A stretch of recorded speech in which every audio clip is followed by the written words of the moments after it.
గాలిలో నుంచే ఎంతమంది జనం ఉన్నారో లెక్కించే సెన్సస్ ఎబిలిటీ ఉన్న డ్రోన్ను ఏపీ సీఎం చంద్రబాబు పరిశీలించారు. సచివాలయంలోని 2వ బ్లాక్ ముందు బెంగళూరుకు చెందిన ఓ కంపెనీ డ్రోన్తో డెమో నిర్వహించింది. డ్రోన్ సామర్థ్యాన్ని చంద్రబాబుకు వివరించింది. పుష్కరాల సమయంలో ఘాట్లో ఎంతమంది ఉన్నారో తెలుసుకోవడానికి ఈ డ్రోన్ ఉపయోగపడుతుందని అంటున్నారు.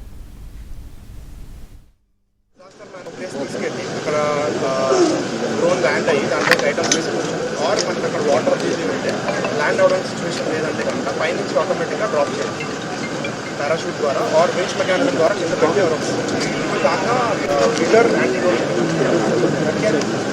దీంట్లో 15 kg పీపుల్ చూడొచ్చు సార్ డిటెక్ట్ పీపుల్లో యూజ్ చేస్తారు sir for the given point